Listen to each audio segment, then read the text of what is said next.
I don't have a lot of time to write this. I'm sorry for those who I didn't chat with, answer questions with, etc.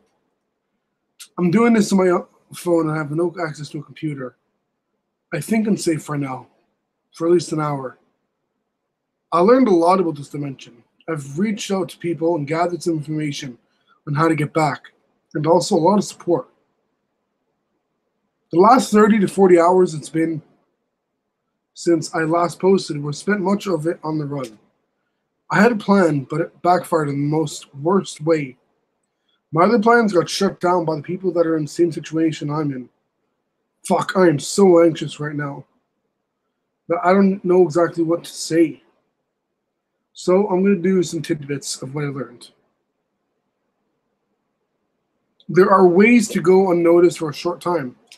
If you don't speak or look anyone in the eyes, they don't recognize you.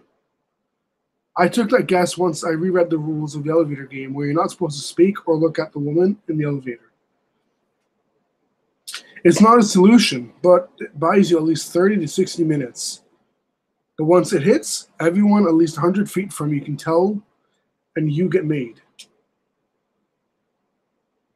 Don't reach out to family. I chatted with a person who decided to try. I'm not going to lie. I wanted to see my mom again after she'd been passed in my time for almost 5 years. I saw on Facebook she's still alive here, so I planned a long journey to see her. However, the person I talked to said he tried to see his dad, who apparently had Alzheimer's, in his dimension. He got there to see his dad laugh and tell his son how he was going to kill him, followed by his mom stabbing the dad with a kitchen knife as they all laughed. This scared me enough not to go and reach my family. Next, don't assume anyone is safe. I've had a couple times where someone showed me genuine kindness, only later to hear that child's laugh or screech come from them moments later. For example, a gas station attendant who was extremely sweet, she helped me out a bit and turned into a fucking lunatic less than a minute later. If you're here like I am, we need to meet up. And also stay out of sight from anyone else. As well, disguising yourself doesn't work. I put on glasses, dyed my hair into a dark color, and stole someone's clothes from a laundromat. People can still tell who I am, which leads me to my final theory about this place. I'm an anomaly. Someone in the comments said it perfectly. It's like this world is a computer program and has its own code that helps the world run. My code being here causes glitches or issues in the code that become apparent to everyone I'm around. There's nothing worse than realizing everything in your environment is trying to get rid of you and detests you. I'm not saying it's all a computer program. This isn't the Matrix. By the way, that's still a thing here. I just had to search online, but that's the best metaphor I have. Last night, alternative me escaped. I don't know how, but I came back from a supply run and he was just gone. I quickly packed up my belongings and said goodbye to my doggo. Man, did that hurt. And then I just left. I'm constantly avoiding cops, places with cameras, etc. I don't know if I'm being looked for or not, but it's a risk I'm not willing to take. Once you've reached out with an idea on how to get back. One of you had the same problem I did, but went back to the elevator and it only opened on the floor you messed up in on the return sequence. I can't give you the long details, but I tried it after going to the second floor and it still didn't work. I spent a ton of time, but the elevator wouldn't come. In fact, no one in the building was using the elevators, not even glancing at them. I don't know what to make of that. That's pretty concerning since the rules state you specifically have to use the same elevator you came in on. However, that problem will have to be dealt with at a future time. There's a real reason I'm writing this, and I don't think you'll be happy about it. Look, I might have to disappear for a bit. I know you guys want updates, and I want to keep connected with all of you. Truly.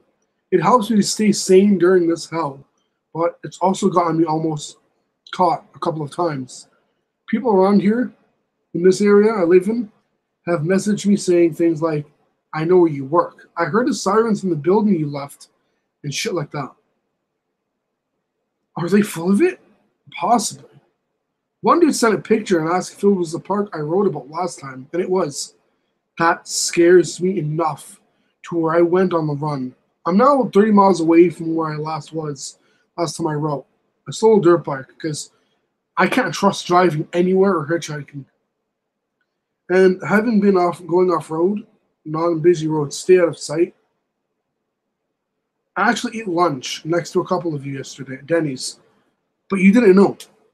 You were talking about no sleep stories and mentioned wanting to play the elevator game. I should have told you you don't. I should have told you who I was and maybe could have helped, but I couldn't risk being found out. I truly hope you didn't go through with it. I think one of your names was Thomas. By the way, Thomas, if you're reading this, I was eating next to you. Nice to meet you.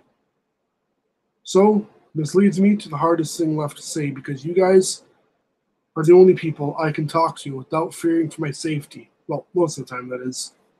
I mentioned disappearing for a bit, but I have to go dark. At least till I get to my destination and set up a place I can be safe in. I think it might take a week at the most. I've planned it out to the smallest detail that I can.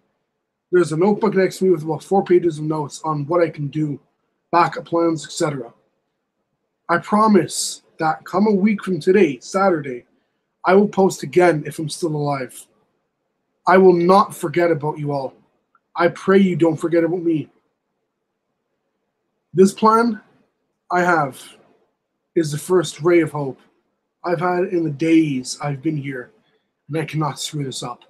I promise I will give you all the details, explain all the plans, and I hope you'll understand why I have to stay silent about this for now. Thank you all again for the love and support you've shown me.